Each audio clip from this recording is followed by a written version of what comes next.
하여 읽도록 하겠습니다. 요한계시록 3장 1절에서 6절 말씀 한 절씩 교독하도록 하겠습니다. 사대교회의 사자에게 편지하라. 하나님의 일곱 영과 일곱 뼈를 가지신 이가 이르시되 내가 내 행위를 아노니 내가 살았다 하는 이름은 가졌으나 죽은 자로다.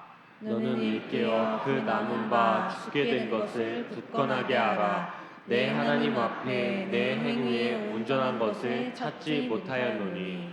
그러므로 내가 어떻게 받았으며 어떻게 들었는지 생각하고 지켜 회개하라. 만일 일깨지 아니하면 내가 도둑같이 이르리니 어느 때에 내게 이르는지 내가 알지 못하리라. 그러나 사대에 그 옷을 더럽히지 아니한 자 몇 명이 내게 있어 흰 옷을 입고 나와 함께 다니리니 그들은 합당한 자인 연고라. 이기는 자는 이와 같이 흰옷을 입을 것이요 내가 그 이름을 생명책에서 결코 지우지 아니하고 그 이름을 내 아버지 앞과 그의 천사들 앞에서 시인하리라. 귀 있는 자는 성령이 교회들에게 하시는 말씀을 들을지어다. 아멘. 오늘 우리는 건강한 교회 세우기 다섯 번째 우리 사대 교회에 대해서 함께 말씀을 나누려고 합니다. 총 4개의 지금 교회가 등장했죠. 4개의 교회의 특징들은 그랬습니다. 에베소 교회는 처음 사랑을 버렸던 교회였죠. 서머나 교회는 믿음을 지키기 위해 극심한 고난을 당했던 교회였습니다. 버가모 교회는 세상과 타협하여 우상 숭배한 교회였죠. 두아디라 교회는 이단에 빠져 죄로 얼룩진 교회였습니다. 그러면 오늘 살펴볼 4대 교회는 어떤 교회일까요? 오늘 주의 말씀을 통해서 이 4대 교회를 향하신 주님의 말씀이 오늘 우리에게, 우리 교회와 또 교회된 우리 개인에게 주의 말씀으로 들려져서 그 말씀대로 살아 생명을 얻는 우리 모든 믿음의 종들 되시기를 간절히 축원합니다.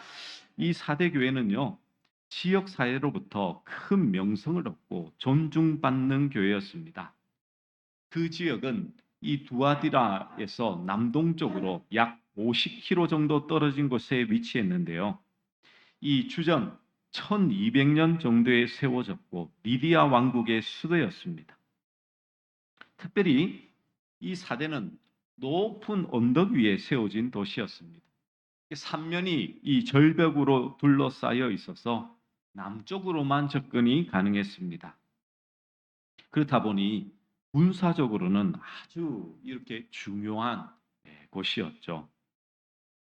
또한 사대 가까이에 있는 강에서는요, 많은 사금을 캘 수 있었는데 그렇게 생산한 금으로 이 많은 부를 누렸습니다.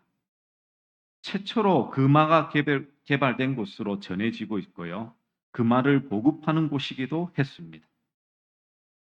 이렇게 군사적으로 안정이 되고 또 부가 축적이 되니까 어떻게 되겠습니까? 아무래도 이렇게 생활이 게을러지고 나태해지게 되었겠죠. 도덕적으로는 문란하게 되고 태폐적인 풍조가 막연하게 그 도시에 이르게 됩니다. 그리고 이 군사적으로는 큰 이점이 있어서 아주 좋은 위치적이었지만 언덕 위에 있는 도시다 보니 성장할 공간이 제한되어 있어서 자연스럽게 언덕 아래에 새로운 도시가 생기게 되면서 이 도시는 점점 명성을 잃어가고 쇠퇴의 길을 걷게 되는 것입니다. 한때 이름을 떨쳤지만 과거의 일이 되고 지난 추억이 되는 도시였죠.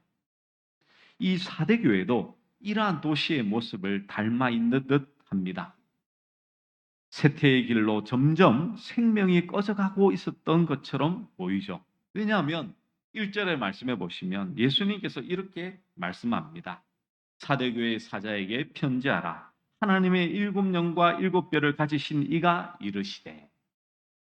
각 교회들마다 예수님께서 어떤 모습으로 있는지를 다르게 묘사하고 있습니다. 오늘 4대 교회에서는 하나님의 일곱 영과 그리고 7뼈를 가지고 있다라고 표현하고 있죠. 예수님의 각각의 그 모습은 교회를 향하시는 그 메시지가, 말씀이 어떤 내용이며 어떤 성격을 띠고 있는지를 잘 보여주고 있는 것이죠.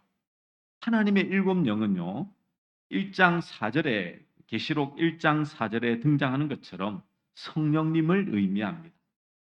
그리고 일곱 별은 계시록 1장 20절에서처럼 일곱 교회의 사자, 즉 우주적 교회를 지키는 보호하는 천사들을 의미하는 것이죠.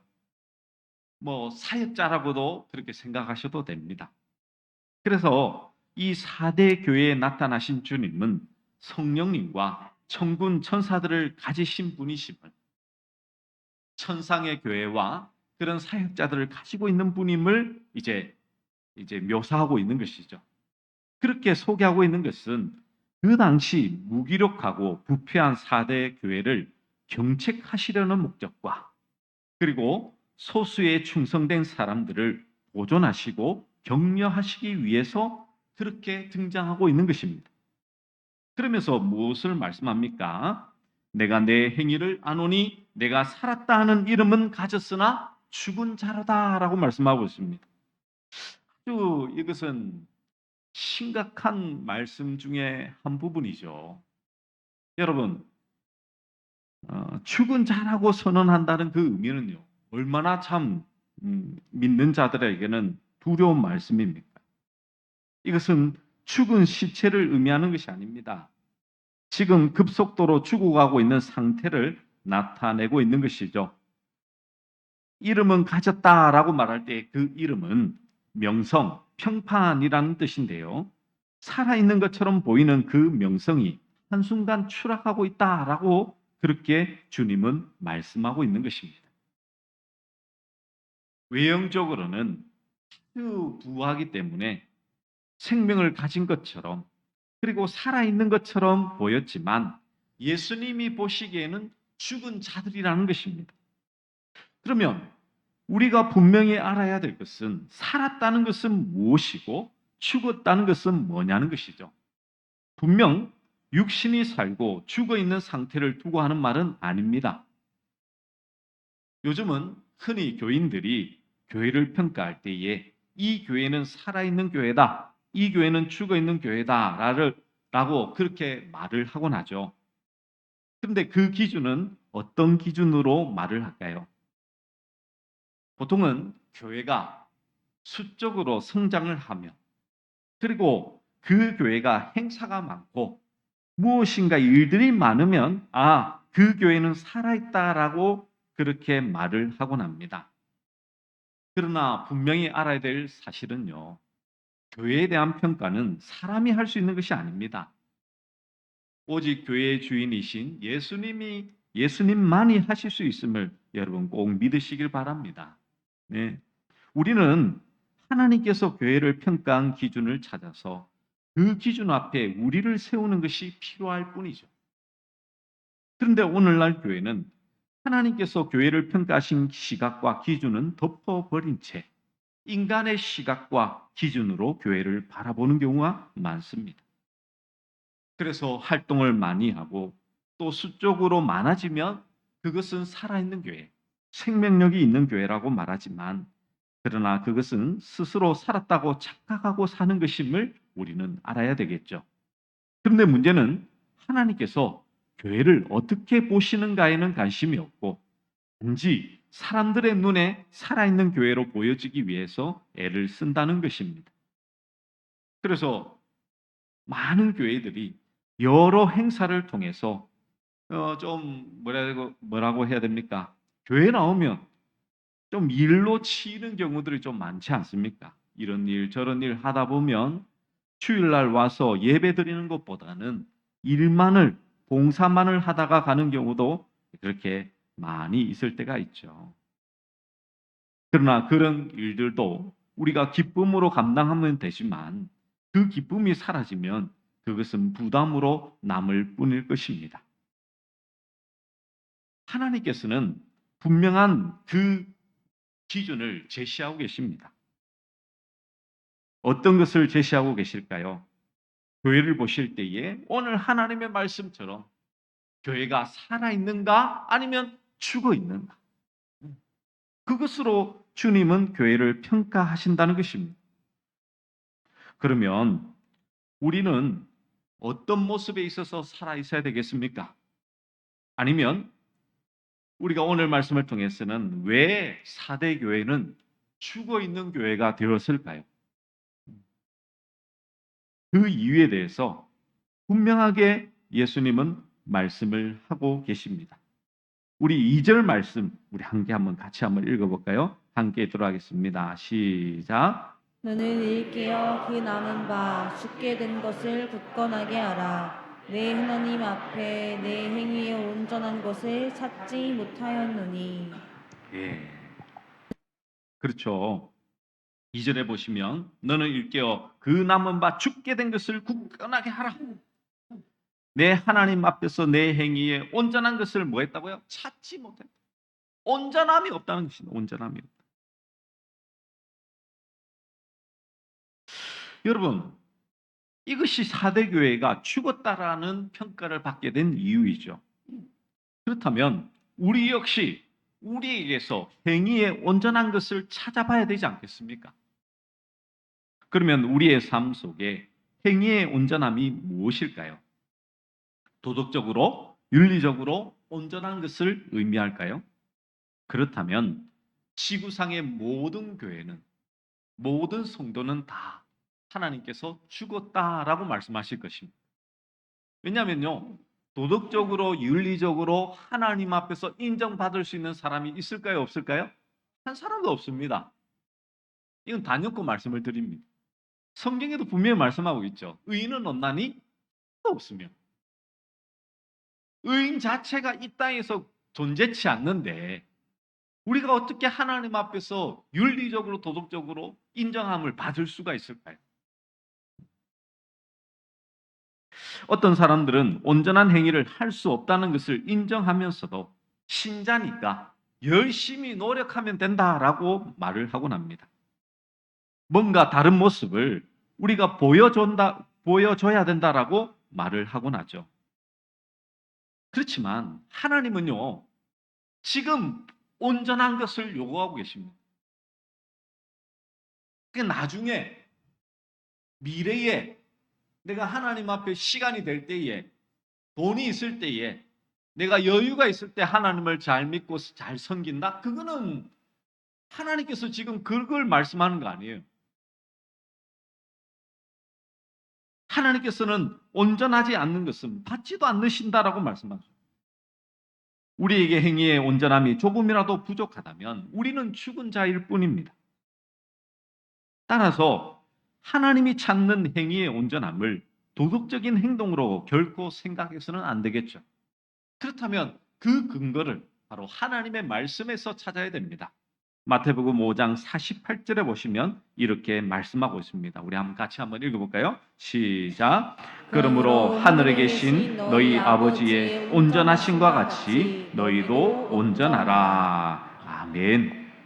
예수님께서는요, 산상수훈의 말씀을 하시면서 하나님이 요구하시는 모습, 하나님의 백성된 모습을 이렇게 말씀하시죠. 팔복을 얘기하시고 빛과 소금된 그 상태를 말씀하고, 오른편 뺨을 치면 왼편을 돌려대라고, 원수를 사랑하고 하라고, 꾸고자 하는 자에게 거절하지 말라는 그 말씀을 하셨습니다. 예수님께서 말씀하신 그 모든 것이 바로 하나님께서 원하시는 온전함이겠죠. 그러면 그렇게 하면 온전해질까요? 예수님은 그것을 말씀하지 않습니다. 너희는 빛이니 소금이니 라고 말씀하셨지, 너희가 빛이 되라 소금이 되라고 말씀하시지는 않으셨죠. 온전한 자에게는 그런 행동이 나오게 된다는 것이죠. 그러니까 온전함을 가진 자들이 이런 모습으로 살게 될 것임을 산상수훈의 말씀을 통해서 말씀하신 것입니다. 그러나 예수님께서 말씀하신 것들은 우리에게는 완벽하게 보여질 수가 없습니다. 그렇지 않나요? 오른쪽 뺨을 때렸는데 여러분 왼쪽 뺨 될 수 있는 분 있으신가요? 아이가 때리면 가능은 하겠죠. 그런데 우리 정성술 집사님처럼 크신 분이 막 여러분 뺨을 한번 팍 날렸다 생각해 보십시오. 지나가는 길에 갑자기 여러분 왼쪽 뺨 될 수 있겠습니까? 불가능하죠. 원수를 사랑하라고 했는데 지금 여러분 옆에 계시는 남편이나 아내분도 사랑 못하는데 자녀나 부모님도 사랑 못하는데 무슨 원수를 사랑할 수 있습니까? 이 가당키나 합니까? 우리는 완벽하게 이것을 지킬 수 없어요. 불가능한 것들입니다. 결국 인간은 온전과는 거리가 멀 수밖에 없죠. 그래서 예수님의 말씀을 정확하게 보셔야 됩니다. 예수님은 뭐라고 말씀하십니까? 아버지의 온전하심과 같이 너희도 온전하라 라고 말씀하시죠. 레위기에서도 하나님은 이스라엘에게 내가 거룩하니 너희도 거룩하라 라고 말씀하셨습니다. 거룩이란 세상에서 벗어난 상태를 의미하는 것이죠. 그러나 거룩해질 자는 이 땅에 존재치 않습니다. 하나님은 거룩한 것이 아니면 거절하시고 심판해 버리시죠. 이것이 우리의 실체인 것입니다. 우리 인간은요, 온전하지도 못하고 거룩하지도 못합니다. 우린 무엇을 해도 온전함과는 거리가 먼 행악자들인 것이죠. 그래서 행한 대로 보응을 받아 죽어야 할 강도가 바로 우리 자신들인 것입니다. 그런데 그 강도 곁에 옆에 누가 계십니까? 바로 예수님이 계시는 것이죠. 죄가 없으시고 온전하시고 거룩하신 예수님이 죄인으로 어떻게 되냐면 십자가에 달려 죽으시는 거예요. 그분이 죄인이라고 헤아림을 입고 죽으시는 그것이 바로 온전과 거룩을 그대로 보여주는 것입니다. 우리 인간은 할 수 없어요. 그런데 온전한 거룩과 이 온전함과 거룩을 보여주시는 예수님이 십자가에서 그 죄인된 그 옆에서 죽으시는 거예요.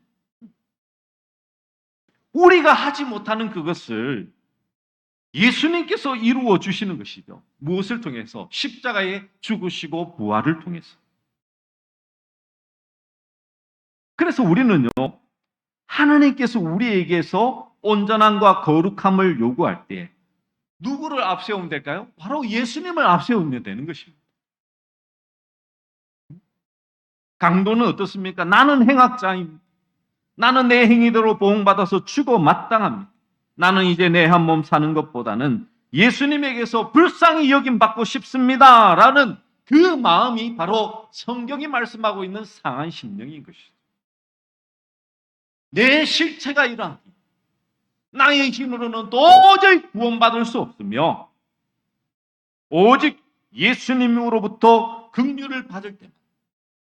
그래서 예수님을 만났던 수많은 사람들이 예수님을 향해서 무엇이라 말합니까? 주여 나를 불쌍히 여기소서. 그게 우리의 실제적인 모습이라는 거예요. 그렇게 예수님으로부터 불쌍함의 여김을 당할 때 나는 뭐가 되는 것입니까? 온전한 자, 거룩한 자가 되는 거예요. 주님이 나를 불쌍히 여겨주심으로 말미암아 주님의 온전함과 거룩함이 내게 주어질 때에 나는 오늘 말씀을 통해서는 뭡니까? 살아있는 자가 되는 것이죠. 살아있는.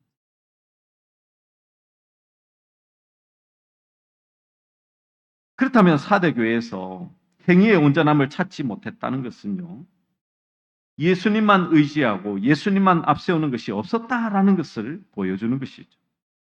자신을 죽어야 할 자로 보고 예수님에게 불쌍히 여겨달라는 그 마음이 없었다는 것입니다. 살아있다는 그 이름만을 가지고 나 스스로 모든 것을 할 수 있다고 그렇게 행동을 했다는 것이죠. 근데 여러분 잘 아시잖아요. 교회를요, 인간의 힘으로 하다 보면 지칩니다. 일은요, 항상 지치게 되어 있습니다. 사람이 하는 힘으로 하면 안 돼요. 사도들이 죽음 가운데서도 복음을 지키고 순교를 당하는 그 현장 가운데서도 그 복음의 능력을 나타낼 수 있었던 유일한 방법은요, 다른 것 아니었어요. 예수님의 그 온전함을 그대로 가져오기.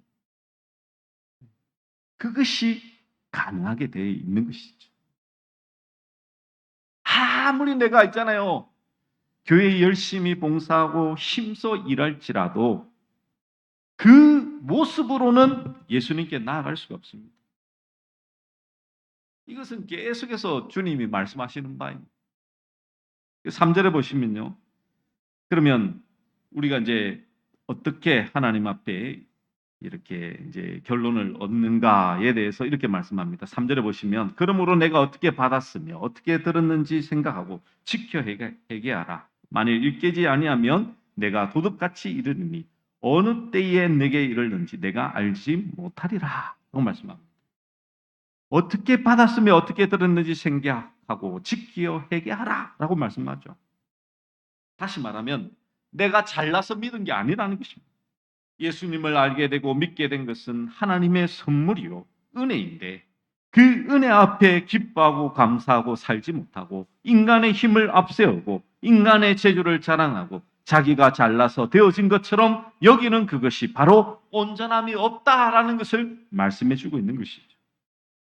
따라서 진심으로 자신을 죽어야 할 자로 보고 예수님에게 불쌍히 여겨달라는 심정으로 사는 자는 자기를 의지하고 자기를 자랑하는 것을 행악으로 볼 수밖에 없고 따라서 회개하며 주님 앞에 나아가게 되겠죠. 그러면 진짜 살아있는 교회는 어떤 교회입니까? 4절에 보시면 그러나 사대에 그 옷을 더럽히지 아니한 자 몇 명이 내게 있어 흰옷을 입고 나와 함께 다니니 그들이 합당한 자인 영고라. 자, 흰옷을 입었다는 것을 실제로 흰옷을 입고 다닌다고 흰옷일까요? 참 저는 옆에 오늘도 모이던데 안타깝습니다. 성경을 그렇게 해석하고 믿고 따르고 있으니 기가 찰 노릇이죠. 하나님 오늘 말씀 가지고 흰옷을 입고 나오라니까 진짜 흰옷 입고 자기들 모이더라고요. 아시죠, 여러분? 참 그런 것을 보면서 여러분 한탄하셔야 돼요. 한탄하셔야 돼요. 이사야서에 보면요, 주홍같이 붉은 재가 양털같이 희게 된다라고 말씀하죠. 그 말씀은 뭡니까? 우리의 붉은 재가요, 희게 되는 것은 오직 그리스도의 피로만, 보혈로만 가능한 것이잖아요. 살아있는 교회는요, 예수님으로부터 죄 용서함을 받은 자들의 모임입니다. 그러니까 흰옷을 입었다는 것은 죄 용서함을 받은 자들의 그 모습이라는 것이죠. 흰옷을 입어서 흰옷 하나님의 선택받은 자가 아니고요. 참 안타깝죠. 그렇게 해석을 하고 있는데도 믿고 따르는 자들이 있으니 여러분 통탄하셔야 돼요.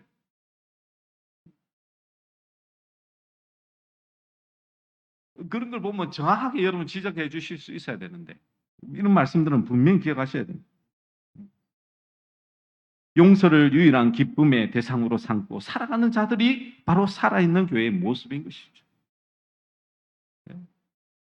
그러니까요, 교회에서 열심히 봉사하는 거, 부흥시키는 거, 그것도 물론 우리가 생각할 때는 이거는 정말 건강한 교회다, 살아있다라고 말을 할 수 있지만 주님의 평가는 그것으로 보는 게 아니라니까요. 얼마나 죄 용서함을 받고 예수님의 보혈로 말미암아서 흰옷을 입고 주님 앞에서 깨끗함을 입고 살아있는가, 그걸 보시겠다는 것이죠. 이 모든 것이 예수님 안에서 우리에게 주어지고 있다라는 것을 5절에 분명히 말씀하고 있는 것이죠. 그런데요, 그러면 목사님, 그러면 나는 살아있는 자입니까? 아니면 죽은 자입니까? 어떻게 이것을 분별할 수 있습니까? 라고 우리가 말을 할 수 있습니다. 오늘 예수님께서는 이 세 가지 명령어를 이렇게 말씀하고 있습니다. 세 가지가 뭐냐면요. 첫 번째는 2절에 보시면 너는 일깨어라고 말씀합니다. 일깨어다는 것은 우리가 흔히 아는 말씀, 깨어라라는 그 말씀인 것이죠. 데살로니가전서 5장 4절에 보면 이렇게 말씀합니다. 형제들아 너희는 어둠에 있지 아니하며 그 날이 도둑같이 너희에게 임하지 못하리니. 여러분, 도적같이 임할 때에 우리가 해야 될 일은 깨어 있는 것이죠. 그런데 죽어 있는 자들에게는 주님이 도적같이 오시지만 깨어 있는 자들에게는 그날이 도적같이 오지 않는다라고 말씀하지 않습니까? 주님은 도적을 맞이하듯이 맞지 않을 수 있는 깨어 있는 자들은 무엇을 하고 있어야 될까요?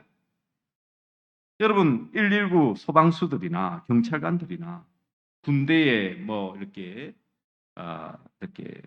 밤새 지키는 자들이나 병원의 응급실 의사들은 왜 밤에 깨어 있습니까?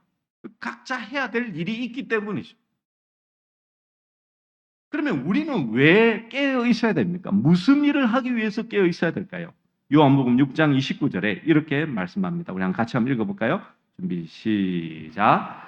예수께서 대답하여 이르시되 하나님께서 보내신 이를 믿는 것이 하나님의 일이니라 하시니. 아멘. 우리가 깨어서 할 일은 무엇입니까? 예수님을 믿는 것이죠. 예수님을 믿는 거예요. 예배나 헌금이나 구제나 선교 이런 것도 다 좋지만 그게 죽은 행위가 되지 않기 위해서는 우리는 바른 복음 안에서 예수님을 잘 믿고 따라가야 되는 것입니다. 그러면 목사님, 예수님을 잘 믿는 게 무엇입니까? 우리 안에서 깨어있는 게 나타나야 되겠죠. 여러분, 살아있는 자가 하나님의 말씀 앞에 반응하게 되어 있습니다. 여러분. 주의 말씀이 선포되는데도 아무런 반응이 없고 감흥이 없고 감동이 없고 변화가 없는 것은 죽어 있는 것이죠.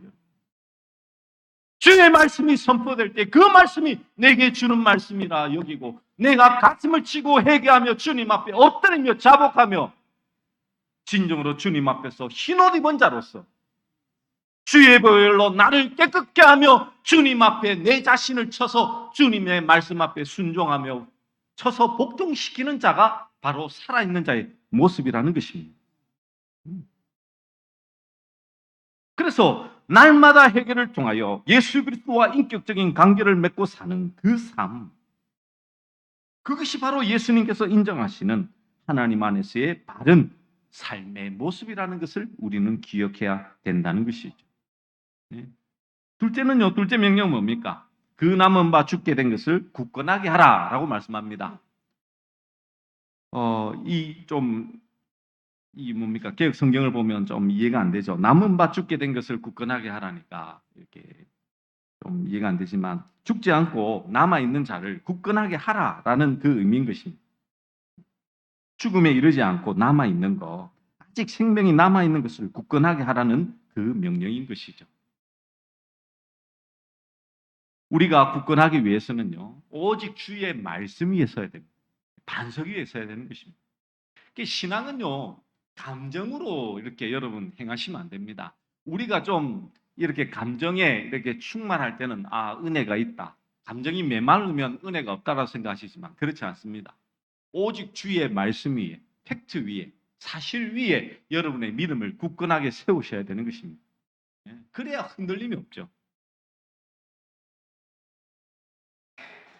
셋째 명령은 회개하라입니다. 회개하라라는 것은요, 세 가지 세트가 항상 이렇게 옵니다. 여러분, 이거는 여러분이 좀 잘 기억하셔야 됩니다. 이게 뭐냐면, 세 가지 세트가 뭡니까? 생각하고 지켜 회개하라라는 것이죠. 항상 어떤 말씀을 들었는지, 내가 어떤 말씀을 기초하고 있는지 항상 생각해야 되는 것입니다. 기억해야 됩니다. 기억해야 돼요. 그 말씀 위에 바르게 설 수 있도록 기억해야 되겠죠. 그리고 지키는 것은 무엇입니까? 빼앗기지 않도록 보호하라라는 것을 의미하고 있는 것입니다. 그리고 회개라는 것은 다시 돌이켜 주께로 돌아가야 되는 것이죠. 우리는 죄된 본성이 있습니다. 언제든지 주님과 반대되는 모습으로 세상을 향해서 달려나갈 때가 많죠. 그래서 우리가 해야 될 일은 항상 주님 앞으로, 주의 말씀 앞으로 돌아서야 된다는 것이죠. 그렇습니다. 우리가 깨어 있으며 굳게 하여 바로 회개함을 우리의 삶 속에 행하며 살아가는 자가 바로 살아있는 자의 모습이라는 것이죠. 여러분, 주의 말씀이 들리십니까? 오늘 6절에도 기 있는 자는 성령이 교회들에게 하시는 말씀을 들을지니라 하고 말씀하시는데, 기가 없어서 안 들립니까? 아닙니다, 여러분. 죽은 자는 듣지 못합니다. 살아있는 자가 듣는 겁니다.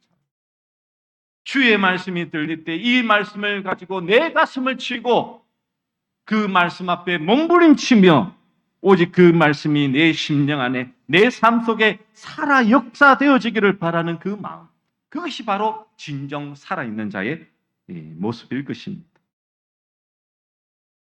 그러면 그렇게 예수님 안에서 살아있으면 어떻게 된다라고 말씀합니까? 5절의 말씀해 보시면 이기는 자는 이와 같이 흰옷을 입을 것이요 내가 그 이름을 생명책에서 결코 지우지 아니하고 그 이름을 내 아버지 앞과 그의 천사들 앞에서 시인하리라 라고 말씀하죠.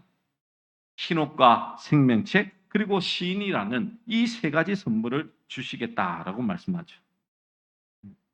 흰옷은 영원한 의로움을 상징하는 옷입니다. 그리고 생명책은 영원한 안전, 영생을 의미하는 것이죠.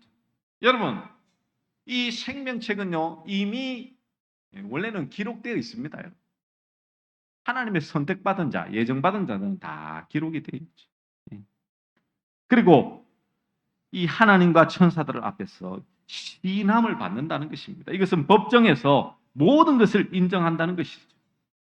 마지막 날에 우리는 하나님으로부터 모든 것을 인정받는 자로 주님 앞에 서게 된다는 것입니다. 여러분, 우리가 살다 보면요, 참 세상살이가 쉽지 않고 힘들고 어렵다 보니 주님이 보이지 않을 때가 너무 많습니다. 그러니까 뭐 세상의 방식대로 힘으로 사는 게요, 좀 더 세상에서는 좀 더 편하고 발 빠를 것 같고 더 잘 사는 것 같을 때가 있지 않습니까? 뭔가 다른 사람들한테 좀 힘있게 하려면요, 교회 다닌다고 하면 교회 다닌 사람이 그래 라는 말만 들어도 잘 하지 못할 때가 많죠. 운전을 할 때도 마찬가지이지 않습니까? 요즘은 뭐 잘 보이진 않지만 물고기 그 마크를 이렇게 붙여놓고 교회 마크가 딱 붙여져 있으면 어떻습니까? 운전하는 게 좀 조심스럽죠. 교회 다니는 사람이 그래? 그 말을 들으면 우리는 쉽게 하지 못합니다. 여러분은 어떻습니까? 정말 여러분은 여러분의 삶 속에서 예수 그리스도만을 정말 의지하며 예수님으로 말미암아 진정으로 살아있는 자이십니까? 그 말은 여러분의 삶 속에서 진정으로 예수님으로부터 불쌍함을, 긍휼함을 받는 자로서 여러분 살아가고 있습니까? 나 스스로는 주님 앞에서 결코 살 수 없는 자임을 인정하고 그리스도의 그 보혈과 그 십자가를 의지하여 영원한 생명과 은혜를 주시는 그 예수 그리스도 앞에 내 자신을 드리며 매일을 주님과 동행하며 살아가고 있는지를 우리는 항상 살펴봐야 된다는 것이죠. 아무리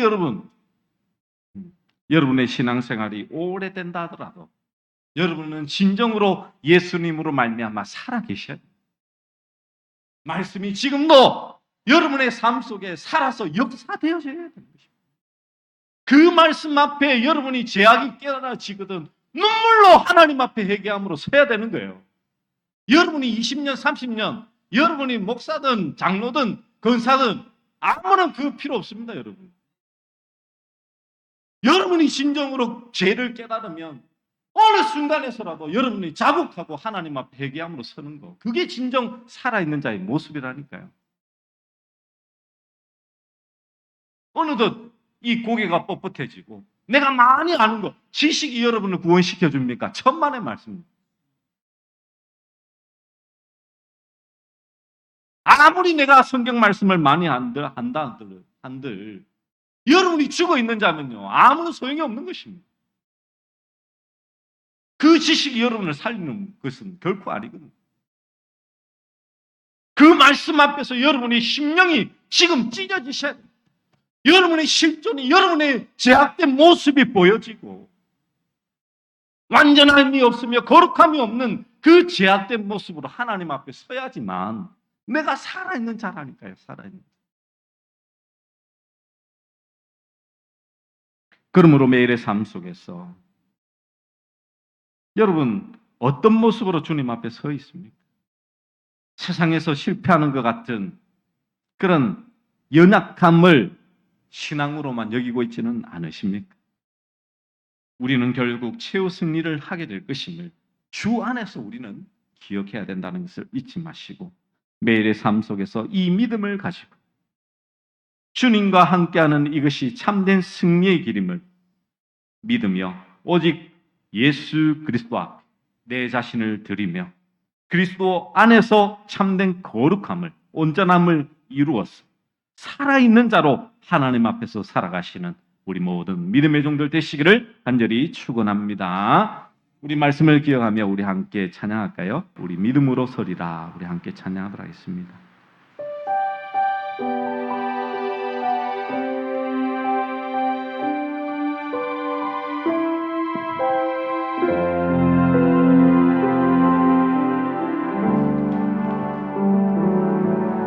이곳에 임하신 하나님 나라 가난한 마음으로 바라보리라. 먼저 그 나라 그 뜻 구하며 나의 삶 드리리.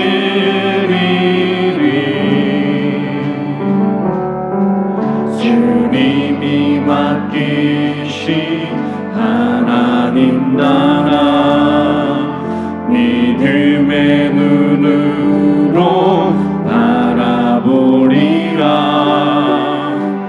하늘의 뜻이 이 땅 가운데 완성될 그날까지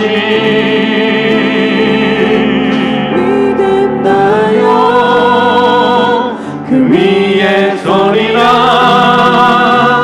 하나님의 나라는 무너지지 않으니 믿는다요. 그 나라 세워가리라. 주님 곧 오실 때 믿음나요. 믿음나요. 그 위에 서리라. 하나님의 나라는 무너지지 않으니